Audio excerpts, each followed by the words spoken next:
We're here helping families. We're here helping families that do not want to live on the street.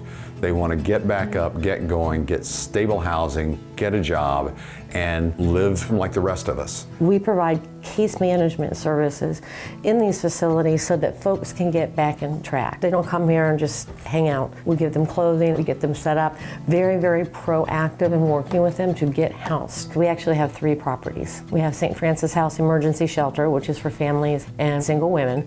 We also have Arbor House, which is for single women and also single women with children. And then we have Sunrise, which is for individuals. At this facility at 413 South Main, this is our primary shelter where we serve mostly families, women with children, and if there's a married couple with children, they can come stay with us.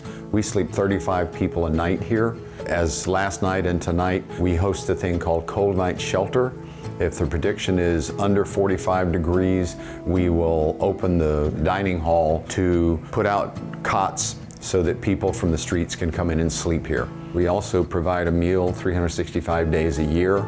That is restricted to people who can pass a police background check. People in the shelter, well, the idea is they're not staying here forever. We need to get them home. We're very mindful that we have places where people could afford to live in the community. We have a person, Cindy Wilinski, who's the director of housing, who has incredible relationships with landlords. And because folks who are homeless, oftentimes they've got an eviction in their history. They oftentimes don't have great credit and they're considered high risk by the landlords. So that relationship that Cindy's been able to develop with them about, hey, these folks just need a second chance. We see up to 9 families at a time. We bring the families in and it depends on the case or the severity of the situation and their circumstances. We base it off phases. I first like to identify the issues that they're dealing with. I try to get into the nitty-gritty, like the deeply rooted problems and issues that they have. So it allows me to implement the proper case plan in order to help them attain stability, because that's what it's all about. With our folks, our families, 98% of them are first-time homeless. They've never, ever been homeless, ever. Something happened. When we first opened in 1980, it was down the street in a house and it was a soup kitchen. And interestingly enough, Father Baker started because he saw hungry students and thought, these guys need meals. So he started providing meals and then other people from the community came. And about 10 years later, they moved to this facility and they decided, you know, these people need shelter. So we're gonna provide an emergency shelter for single men and single women. And we did so for years. But when Grace Market opened, we realized, okay, there's not a need for that now. Based on community needs, we realized, well, there's no shelter for families, children. So let's open a shelter for families with children. Let's make that our priority. So then when we started serving the women and the families with children, that's when we decided to get involved with Arbor House and have that. So that's been our priority since about 2013. It's always tough. In this field of work, you're dealing with like a population of all types of people. You're dealing with people that have mental illnesses, you're dealing with people that have substance abuse issues, that have experienced all type of trauma and different circumstances in life that just cause them to be on the streets. I know a lot of time people think of a homeless person and they automatically think of the bum or the person that is the drunk or the person that's just on the streets because they, you know, use drugs. But that's not always the case. We have families that come in here for a number of different circumstances. Sometimes people just fall, you know, short on their luck and they don't have anywhere else to go or they don't have the support. We're all part of what's called the continuum of care. With that, we use a scoring tool called the VI SPDAT.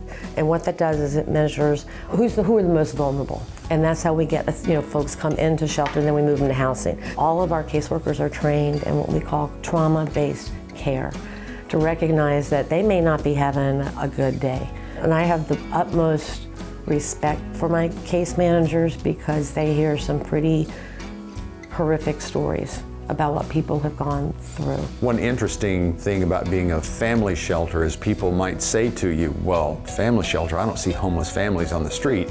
Well, homeless families don't really want to be seen on the street. And the reason they don't is, gee, Child Protective Services come get their kids. Things of that can happen if they discover they're sleeping in a car somewhere. So we hope to be a bridge for those people back to stable housing, stable jobs, and a car that'll run every day. Pre-COVID, we had volunteers that came in, and we're hoping, as we see COVID wind down, to be able to get back to having volunteers here, because volunteers do a huge amount for us here in this shelter. Currently we have 14 staff, and we depend on them to do all of that. We have a cook specifically who comes in for that meal. We serve that from 9 to noon. Facebook, Twitter, Instagram, we're all at SFHGNV, and then our website is stfrancisHouseGNV.com. In 2020, we helped house over 100 families, 176 children, 67 single women, 46 single mothers, 3 single fathers, and of those, 84% were first-time homeless and 90% remain in permanent housing today. The wonderful thing that I enjoy about working here is that there are just so many people in this community that want to help make a difference.